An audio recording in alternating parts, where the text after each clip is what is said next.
ಕೆಲವು ಬಾರಿ ಕೆಲವು ವಿಚಾರಗಳು ನಮ್ಮ ಊಹೆಗೂ ಮೀರಿ ಹೊಸದಾಗಿ ಇರ್ತವೆ. ಆ್ಯಂಡ್ ಈ ಅಪ್ಡೇಟ್ ವಿಚಾರದಲ್ಲೂ ಕೂಡ ಹಾಗೆ ಆಗಿದೆ. ಮತ್ತದು ಸಖತ್ ಅಂತಲೇ ಹೇಳ್ಬೋದು ಗುರು. ಹೌದು, ಡಾಲಿ ಧನಂಜಯ್ ಅವರ ಮುಂದಿನ ಸಿನಿಮಾ ಅನೌನ್ಸ್ ಆಗಿದೆ. ಆ್ಯಂಡ್ ಅದೇ ನಾಡಪ್ರಭು ಕೆಂಪೇಗೌಡ. ಸೊ ಅದರ ಬಗ್ಗೆ ಕಂಪ್ಲೀಟ್ ಡೀಟೇಲ್ಸನ್ನು ತಿಳಿಸ್ತೀನಿ. ಅದಕ್ಕೂ ಮುಂಚೆ ಚಾನಲ್ಗೆ ಹೊಸಬರಾಗಿದ್ದರೆ ಚಾನಲನ್ನು ಸಬ್ಸ್ಕ್ರೈಬ್ ಮಾಡಿಕೊಂಡು ಪಕ್ಕದಲ್ಲಿರೋ ಗಂಟೆಯನ್ನು ಕೂಡ ಬಾರಿಸ್ಬಿಡಿ. ಏಕೆಂದರೆ ಇದೇ ತರಹದ ಮತ್ತಷ್ಟು ಡಿಸ್ಕಷನ್ ಜೊತೆಗೆ ಭೇಟಿ ಆಗ್ತಿರೋಣ. ಆ್ಯಂಡ್ ಈ ವಿಡಿಯೋ ನಿಮಗೆ ಇಷ್ಟ ಆದರೆ ನಾನು ನಿಮ್ಮ ಕಡೆಯಿಂದ ಬಯಸೋದು ಒಂದು ಲೈಕ್ ಮಾತ್ರ. ಅದನ್ನು ಕೂಡ ಕೊಟ್ಟು ವಿಡಿಯೋನ ಕಂಪ್ಲೀಟಾಗಿ ನೋಡಿ.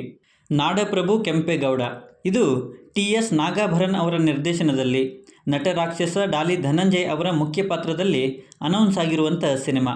ನಾಗಾಭರನ್ ಅವರ 20 ವರ್ಷಗಳ ಕನಸಿನ ಐತಿಹಾಸಿಕ ದೃಶ್ಯ ಕಾವ್ಯ ಸಿನಿಮಾ ಇದು. ಸೊ ಮುಂಚೆ ಒಂದು ಪೋಸ್ಟರನ್ನು ಬಿಟ್ಟಿದ್ರು, ಅನೌನ್ಸ್ಮೆಂಟ್ ಬರುತ್ತೆ ಅಂತ.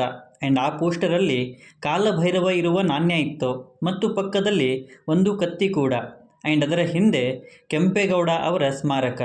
ಇನ್ನು ಸೆಕೆಂಡ್ ಪೋಸ್ಟರಲ್ಲಿ ಕೆಂಪೇಗೌಡ ಲುಕ್ನಲ್ಲಿ ಡಾಲಿ ಧನಂಜಯ್ ಅವರು ಗೂಸ್ ಬಂಪ್ಸ್ ಕೊಡೋ ರೀತಿ ಕಾಣ್ತಾ ಇದ್ದಾರೆ.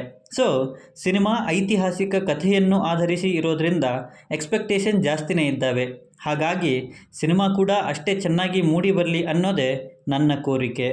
ಇನ್ನು ಸಿನಿಮಾದ ಟೆಕ್ನಿಕಲ್ ಟೀಮ್ ಬಗ್ಗೆ ಮಾತಾಡೋದಾದರೆ ಡಾಕ್ಟರ್ MN ಶಿವರುದ್ರಪ್ಪ ಮತ್ತು ಶುಭಂ ಗುಂಡಾಲ್ ಅವರು ಈ ಸಿನಿಮಾನ ಪ್ರೊಡ್ಯೂಸ್ ಮಾಡ್ತಾ ಇದ್ದಾರೆ. ಈ ಸಿನಿಮಾಗೆ ವಾಸುಕಿ ವೈಭವ್ ಅವರು ಸಂಗೀತ ನೀಡ್ತಾ ಇದ್ದು, ಅದ್ವೈತ್ ಗುರುಮೂರ್ತಿ ಅವರು ಛಾಯಾಗ್ರಹಣ ಮಾಡ್ತಾ ಇದ್ದಾರೆ. ಡಾಲಿ ಧನಂಜಯ್ ಅವರನ್ನು ಒಂದು ಐತಿಹಾಸಿಕ ಪಾತ್ರದಲ್ಲಿ ನೋಡೋಕ್ಕೆ ಆಬ್ವಿಯಸ್ಲಿ ಖುಷಿಯಾಗುತ್ತೆ. ಆ್ಯಂಡ್ ಅವರು ಆ ಪಾತ್ರಕ್ಕೆ ಸೂಟ್ ಕೂಡ ಆಗ್ತಾ ಇದ್ದಾರೆ. ಬಟ್ ಸಿನಿಮಾ ಟೀಮಿನವರು ಕೆಲವು ವಿಚಾರಗಳನ್ನು ಮೈಂಡಲ್ಲಿ ಇಟ್ಕೊಂಡು ಕೆಲಸ ಮಾಡಬೇಕು. ಏಕೆಂದರೆ ಕಥೆ ನಾಡಪ್ರಭು ಕೆಂಪೇಗೌಡ ಅವರನ್ನು ಆಧರಿಸಿದೆ ಅಂದ ಮೇಲೆ ಅದರ ಪ್ರೆಸೆಂಟೇಷನಲ್ಲಿ ಯಾವುದೇ ನ್ಯೂನ್ಯತೆ ಕಾಣಬಾರದು ಅಥವಾ ಅವರ ಹೆಸರಿಗೆ ಧಕ್ಕೆ ತರದಂತೆ ನೋಡಿಕೊಳ್ಳಬೇಕು.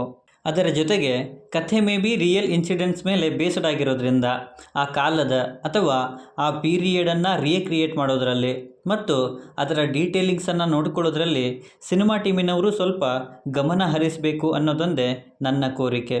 ಇನ್ನು ಕಥೆಯ ಭಾಗ ಏನಾಗಿರುತ್ತೆ, ಬೆಂಗಳೂರಿನ ನಿರ್ಮಾಣದ ಸಮಯದ ಕಥೆನ ಏನು ಅನ್ನೋದನ್ನು ಮುಂದಿನ ಅಪ್ಡೇಟ್ಸಲ್ಲಿ ಮಾತಾಡ್ತಾ ಹೋಗೋಣ. ಬಟ್ ಈ ಸಿನಿಮಾದ ಅನೌನ್ಸ್ಮೆಂಟ್ನಿಂದ ಕನ್ನಡದಲ್ಲಿ ಇನ್ನೊಂದು ಐತಿಹಾಸಿಕ ಸಿನಿಮಾ ಬರ್ತಿದೆ ಅನ್ನೋದರ ಜೊತೆಗೆ ಡಾಲಿ ಅಭಿಮಾನಿಗಳಿಗೆ ಡಾಲಿ ಧನಂಜಯ್ ಅವರು ಕೆಂಪೇಗೌಡ ಆಗಿ ಕಾಣಿಸಿಕೊಳ್ತಾರೆ ಅನ್ನೋದೇ ಖುಷಿ ವಿಚಾರ ಅನ್ನಬಹುದು.